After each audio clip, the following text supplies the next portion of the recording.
예수님은 육신을 입고 이 땅에 오셨기 때문에 우리들처럼 경제 활동을 하셔야 했습니다.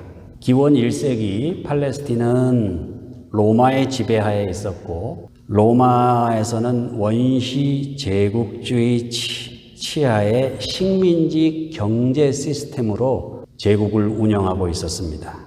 그러니까 생계를 유지하는 일이 지금보다는 훨씬 더 거칠고 힘들었겠죠. 거기다 일찍 돌아가신 아버지 요셉이 목수입니다. 그러니까 다른 집들처럼 이렇게 가축을 물려받지 못했죠. 그런 예수님은 어머니 마리아하고 4명의 남자 형제들, 여러 명의 여자 형제들을 부양하기 위해서 아마도 목수 일을 비롯해서 닥치는 대로 일용 노동을 하셨을 거라고 추측합니다. 오늘 본문은요, 예수님께서 가나 결혼식 하객들에게 포도주를 생산하고 공급하는 기적을 기록하고 있는데, 이는 예수님께서 실물 경제 활동에 개입하신 거의 유일한 사건입니다. 본문 가나 혼인잔치에서 벌어진 이 사건을 다음과 같이 묵상해 보려고 합니다. 첫 번째로 예수님께서는 주어진 자원을 재활용하셔서 생산하셨습니다. 본문에 의하면 혼인잔치가 무르익을 무렵에 포도주가 떨어지지요. 유대인들의 혼인잔치에서 포도주가 떨어진다는 것은 정말 난감한 일입니다. 잔치의 흥도 깨지고 이게 일생에 한 번 있을까 말까 한 그런 잔치인데 신랑과 신부는 물론이고 결혼잔치를 배설한 주인에게는 오랫동안 아주 아쉽고 미안한 기억으로 남겠지요. 여러분, 우리들의 일상생활에서 행복을 누리는데 재화가 필요합니다. 그 재화를 생산하고 공급하는 게 경제지요. 예수님의 어머니 마리아는 그런 다급한 상황을 해결할 수 있는 분은 오직 예수님밖에는 없다고 판단을 합니다. 그래서 예수님께 부탁을 하니 여자여 나와 무슨 상관이 있나이까? 사실은 여기서 이 여자는요, 여성에 대한 극존칭입니다. 어머니, 나와는 상관없는 일입니다. 이렇게 말씀하신 거예요. 예수님은 인류 구원을 위해서 오셨지 혼인잔치에 흥을 돋우시러 오신 그런 엔터테이너는 아니었다는 말씀이죠. 그러나 예수님께서 인류 구원이라는 그 거창한 명분을 위해서 오셨지만은 우리네 인생에서 매 순간 누려야 할 그 작은 행복을 끝까지 외면하시지는 않습니다. 저는 이런 예수님의 배려와 관심, 그 애정이 얼마나 고마운지 모릅니다. 예수님은 거창하고 본질적인 명분에만 집착하지 않으시고 비록 작은 일이었지만은 우리들의 행복을 위해서 기꺼이 나서주신 따스한 분이죠. 덕분에 우리는 오늘 예수님의 경제 사상에 대해서 묵상할 수 있는 기회를 얻은 거예요. 그런데 예수님께서 우리들의 작은 행복을 위해서 포도주를 생산하시는데 새롭고 특별한 것을 사용하신 게 아닙니다. 쓰지 않고 버려뒀던 것, 너무 흔해서 사람들이 관심을 두지 않아요. 설마 그런 게 도움이 될까? 이런 것을 사용하셨습니다. 자원의 재활용. 6절, 7절 보면 거기 유대인의 결례를 따라 두세 통 드는 돌 항아리 6이 놓여 있는지라 예수께서 이르시되 항아리에 물을 채우라 하신즉. 유대인들의 전통에 결례라는 게 있는데 집에 들어올 때마다 가족들이나 손님들이 손과 발을 씻는 일종의 방역 규례입니다. 그래서 유대인들이 비교적 이 결례 때문에 전염병에 잘 안 걸렸어요. 역사적으로 보면. 그런데 이것 때문에 또 유대인들이 오해를 받죠. 그래서 로마 시대로부터 로마 시내에 불을 질렀다는 등 우물물에 독을 탔다는 등. 왜냐하면 다른 사람들은 막 전염병 때문에 죽는데 유대인들은 잘 안 죽으니까 수상하게 여긴 거예요. 나중에는 그런 혐오 범죄와 마녀 사냥에 많이 시달렸어요. 로마의 마르쿠스 아우렐리우스 황제 때부터 13세기 유럽의 흑사병을 거쳐서 1, 2차 세계대전, 유대인들에 대한 혐오, 그것이 하나의 전쟁의 이유가 되기도 하지요. 그런데 오늘 본문에 보니까 그 결례를 위해서 놓아둔 항아리들이 텅 비어 있습니다. 사실 그 항아리에 물을 채워넣기가 쉬운 일이 아니죠. 물이 귀한 지방에서. 그리고 혼인잔치처럼 사람들이 많이 모이면은 물이 다 떨어졌을 겁니다. 그런데 예수님께서는 그 텅 비어 있었던 돌 항아리를 재활용하신 거죠. 물이 변해서 포도주가 되었다는 것도 중요하지만은 아무런 효용 가치가 없는 것처럼 보였던 텅 빈 돌 항아리와 맹물이 결합해서 최상급 포도주가 나왔다는 이 사실에 우리가 주목할 필요가 있습니다. 여러분, 해 아래 새 것이란 없어요. 하나님께서 이 우주 만물을 창조하실 때 우리 인류에게 필요한 것들은 이미 그때 다 허락해 주셨습니다. 예수님 오시는 날까지 우리가 잘 먹고 잘 지낼 수 있도록. 그래서 우리가 조금만 양보하고 조금만 나누면 얼마든지 우리는 다 풍요롭고 행복하게 살 수 있어요. 현재 지구상에서 생산되는 식량만으로도 온 인류가 배불리 먹고도 남아요. 서로 협력하면 얼마든지 이 기후 변화에도 대처할 수 있어요. 얼마든지 사회적 합의만 있으면 길거리에서 잠을 자는 사람들, 영양실조로 죽어가는 아이들을 한 명도 잊지 않게 할 수 있습니다. 얼마든지. 그러나 정치 지도자들의 그 무사안일, 인간의 욕망과 이기심, 거기에 눈이 가려서 이웃의 필요를 보지 못하는 거예요. 다음 세대를 배려하지 않고, 여러분, 단순한 용도 변경만으로도 엄청난 가치를 창출할 수 있고 조금만 생각을 바꾸면 우리 인생이 잔치처럼 행복해질 수 있어요. 예수님 앞에서 우리 인생도 마찬가지예요. 쓸모없다고 여겨지는 돌 항아리 같은 우리네 인생이지만은 예수님께서는 그런 우리네 인생을 최상급 포도주로 채우실 수 있다는 사실입니다. 아주 그 최상급 포도주를 담은 귀한 항아리로 사용하실 겁니다.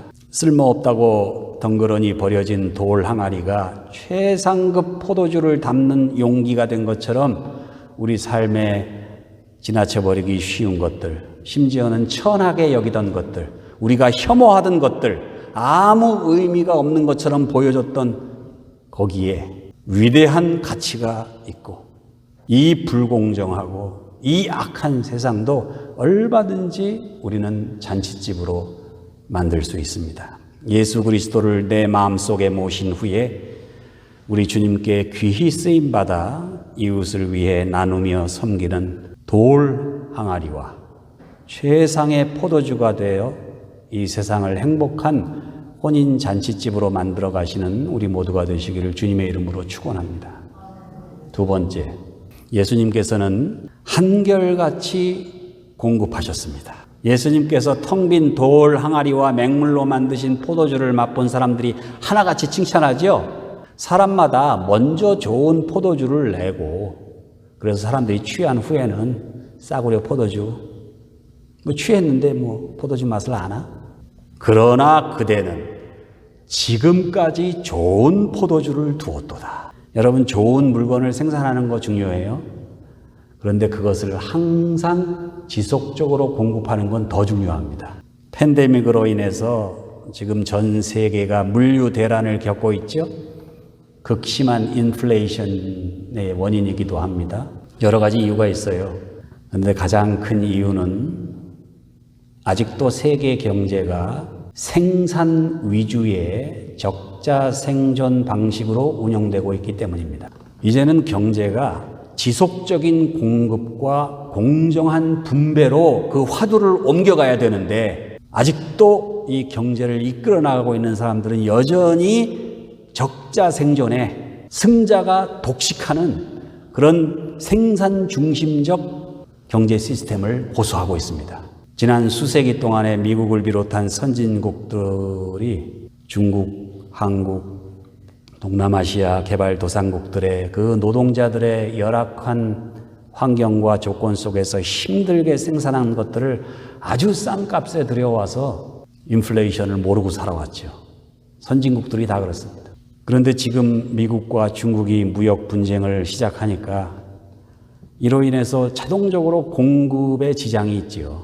그래서 온 세계가 지금 극심한 물가 상승과 그로 인한 갈등과 분쟁, 우크라이나 사태도 이것과 무관하지 않습니다. 세계 경제가요, 거미줄처럼 아주 그냥 타이트하게 연결되어 있어요. 서로 조금씩 양보하고 타협하지 않으면요, 모두가 손해를 보는 시스템입니다.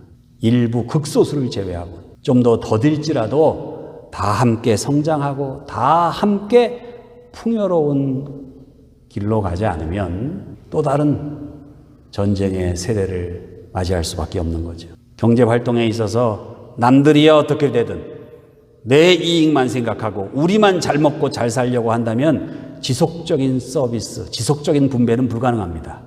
예수님께서는 당신이 만드신 그 좋은 포도주를 제자들하고만, 자기가 아는 몇몇 사람들하고만 즐기지 않으셨죠. 모든 잔치에 온 모든 사람과 나누셨습니다. 포도주를 얼마나 지속적으로 변함없이 제공하느냐를 더 중요시하게 여기신 거예요. 그렇게 하려면 자기 입장만 내세우면 안 돼요. 상대방의 입장을 배려하고 이해하고 존중해야 됩니다. 교회도 마찬가지예요. 교회를 섬기는 데 있어서도요, 뭐 잘하고 열심히 하고 물론 좋습니다. 안 하는 것보다는. 그러나 지속적이고 변함없는 게 더 중요합니다. 교회 공동체에서 이루어지는 섬김과 나눔의 핵심이지요. 한결같은 믿음, 변함없는 나눔과 섬김으로 배제되거나 소외되는 사람이 없었던 가나의 기적을 다 함께 누리시는 우리 알라메다 장로교회 되시기를 주님의 이름으로 축원합니다. 마지막으로 세 번째, 예수님께서는요, 골고루 분배하셨습니다. 예수님 시대에 원시 자본주의 로마 제국이라고 그랬죠. 경제 활동의 최대 과제가 뭐예요? 최대 생산. 많이 생산해야 많이 팔 수 있고 많이 팔아야 더 많은 이익을 얻을 수 있고 더 넓은 땅과 더 많은 노동력을 확보하기 위해서 다른 나라를, 다른 민족을 침략하고 정복할 수밖에 없는 경제 시스템이에요. 그게 언제까지 이어지죠? 18세기 아담 스미스의 국부론에 이르기까지 이어집니다. 인간은 더 많이 생산해서 더 많이 팔기 위해 더 큰 공장을 세우고 그래야 더 부강한 나라를 만들 수 있다고 굳게 믿었습니다. 그런 나라를 이루기 위해서는 수단과 방법을 가리지 않아도 애국이라고 믿었고 심지어는 그게 주님의 뜻이라고 믿었어요.